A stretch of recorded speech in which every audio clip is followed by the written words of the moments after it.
She only asked for a glass of water. But within seconds, an entire first-class cabin gasped in shock, as a single cruel act triggered a chain reaction that would shake one of America's biggest airlines to its core. The hum of the jet engines was steady, a low vibration that filled the cabin like background music. Outside the wide windows, night had settled over the Atlantic coastline, glittering cities shrinking to dots of light as the aircraft climbed higher.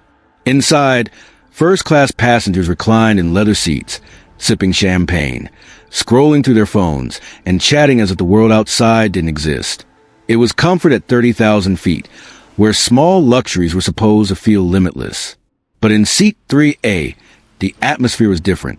Angela Carter sat upright, not indulging in champagne or idle chatter. She wore a fitted charcoal gray suit, sharp and professional, with her hair pulled neatly back. In her lap was a thick binder filled with aviation documents marked with tabs and notes. Her pen moved across a page with calm precision.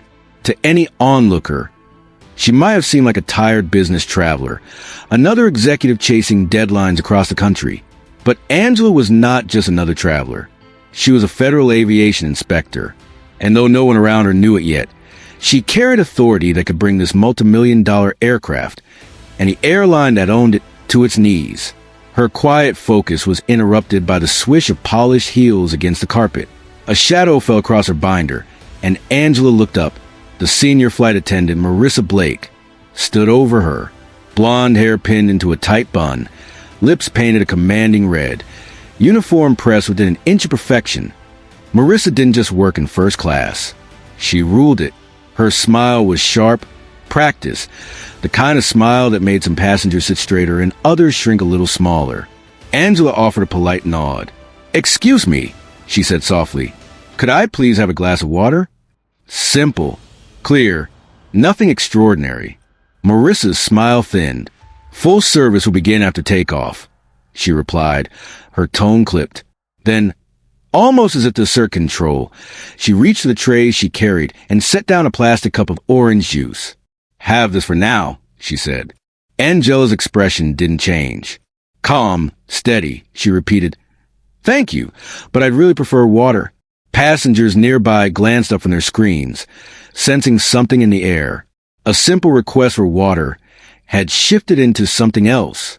Marissa tilted her head, eyes narrowing ever so slightly. To her, Angela wasn't just a passenger. It seemed she had become a challenger.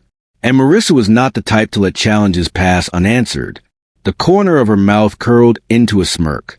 She lifted the cup of orange juice again, her movement slow, deliberate. Then, with a flick of her wrist, she tipped it. The sticky liquid cascaded onto Angela's lap, spreading across the charcoal fabric of her suit, soaking the binder of documents, dripping onto the black leather seat. Gasps rippled through the cabin. Someone stifled a laugh. Another passenger muttered, "Oh my God!" Marissa feigned shock. "Oh, I'm so sorry," she said, her voice dripping with false sweetness. She placed 2 flimsy napkins onto the drenched binder and shrugged. "Accidents happen. File a complaint when we land." Angela sat perfectly still. Not a single word escaped her lips. She dabbed at the mess with the useless napkins, her eyes locked on Marissa's retreating back. Calm, controlled, but beneath her stillness there was steel. Passengers exchanged uneasy looks. Some whispered, some shook their heads, but no one intervened. Angela's hand moved slowly, deliberately, toward the call button above her seat. She pressed it. A soft chime rang out. Marissa returned, irritation flashing in her eyes. "Yes?" she asked, her tone mocking, as if daring Angela to push further. Angela met her gaze without flinching. Her voice was firm but calm, carrying authority that made nearby passengers lean in closer. "I need to speak with your captain," she said. A hush swept through the cabin. Marissa blinked, her smirk faltering for the first time. Then she scoffed. "We're about to take off." "Don't cause a scene," she sneered. Her mistake was monumental.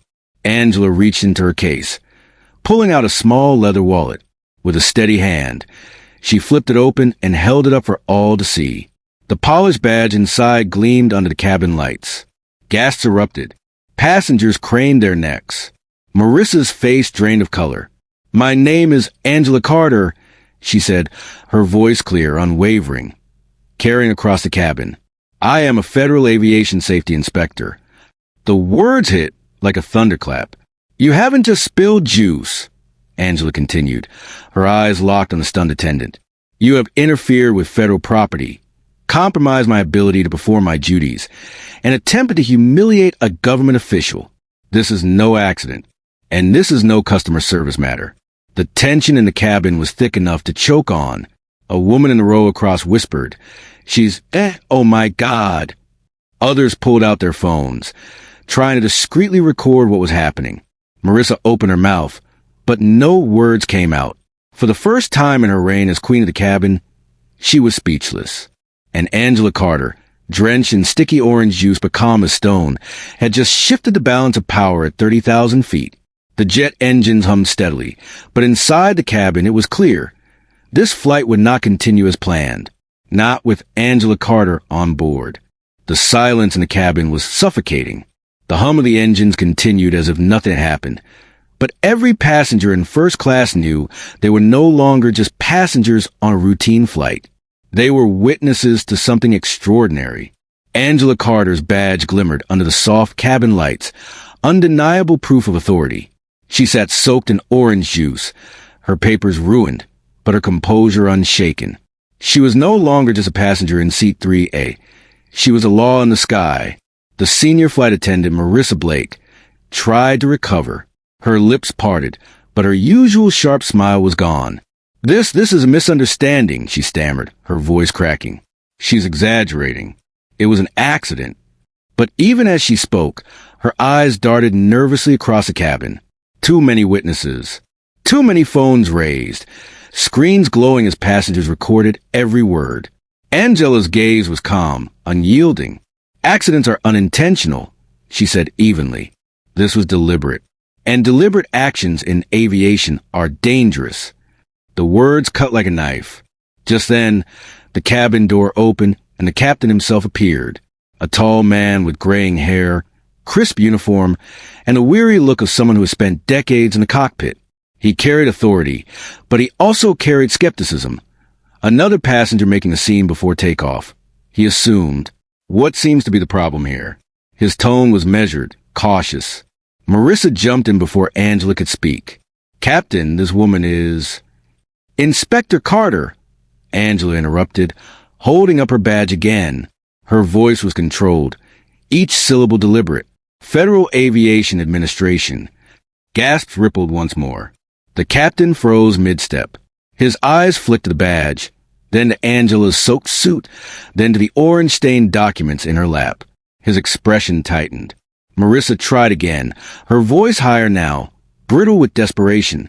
"It was just a mistake. She's making it sound worse than it is." But the tension in the room shifted when a soft, trembling voice broke through the air. I saw it."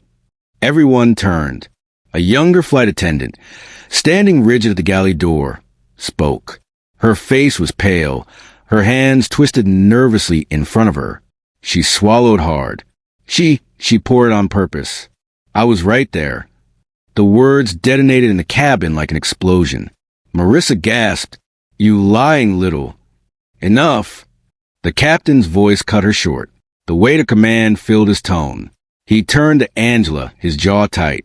"Inspector Carter, what do you intend to do?" Angela rose from her seat slowly, smoothing down her ruined jacket as if nothing had happened. Her calmness only amplified the gravity of her words. "By the authority vested in me under FAA Order 8900.1, she said clearly, her voice carrying to the last row of first class, "this aircraft is grounded pending inspection." The cabin erupted. Groans, gasps, angry whispers. Some passengers slammed phones down, realizing their expensive trip was about to be delayed. Others leaned forward, captivated by the drama unfolding before them. Grounded. A multi-million-dollar aircraft halted, not because of a storm, not because of mechanical fault, but because of arrogance. The captain nodded grimly. "Return to the gate," he ordered. His voice carried the heaviness of inevitability. As the jet Taxied back, Marissa's world crumbled. Her face drained of blood, her fingers trembling as whispers burned her from every side. Passengers who once smiled at her service now glared, shaking their heads in disgust. Her kingdom was collapsing seat by seat. When the aircraft door opened, officials were already waiting. An FAA supervisor, 2 federal marshals, and a red-faced airline executive clearly pulled from his dinner. The scene turned clinical, procedural, and merciless. Angela stepped off the plane first, her soaked documents clutched in one hand. Marissa was escorted out minutes later, her uniform still perfect, but her posture broken. Cameras flashed as furious passengers filmed her downfall, eager to share the spectacle with the world. In the terminal, the inquiry began immediately. Crew members were separated, statements taken. The young attendant who spoke up shook as she recounted what happened. But Angela placed a steady hand on her shoulder, grounding her with silent encouragement. The truth came pouring out. Years of misconduct, bullying, intimidation, colleagues too scared to speak, supervisors who looked the other way. Marissa's reign had lasted far too long, shielded by fear and favoritism. But in one arrogant act, she had handed Angela all the evidence she needed. By the end of the night, Marissa's badge was stripped from her uniform. She was suspended on the spot, her access revoked, her career shattered in a single public moment. But the reckoning didn't stop there. An internal audit was launched. Reports of protected misconduct surfaced. Policies were rewritten. Thousands of employees were retrained. Anonymous reporting channels were opened to prevent another Marissa from rising unchecked. The airline's executives scrambled to repair their reputation, while federal officials praised Angela Carter for her uncompromising integrity. And the young attendant, the one who found the courage to speak, was promoted to a leadership role within months. Her bravery had rewritten her career, transforming her from a timid shadow into a shining example of what professionalism should be. As for Angela, she did not linger for applause. Her role was not about recognition. It was about accountability. Still, her name carried weight now. In aviation circles, Angela Carter became synonymous with integrity, a reminder that arrogance in the skies is more dangerous than turbulence. Months later, Angela boarded another flight. This time, a smiling crew member offered her a glass of water before she even asked. A simple gesture, but proof that change had taken root. And what of Marissa Blake? Her fall was brutal. Fired, blacklisted, stripped of her certification. She lost her career, her apartment, her circle of influence. She went from ruling cabins at 30,000 feet to serving coffee at a cramped airport kiosk, watching jets ascend into skies she would never touch again. One act of spite had ruined her life. One act of integrity had saved countless others. For every passenger who witnessed it, the lesson was unforgettable. Power without respect is nothing. And for those who had doubted Angela Carter in seat 3A that night, her quiet strength became a story they would tell for years of how a single glass of water revealed the true meaning of authority, dignity, and justice.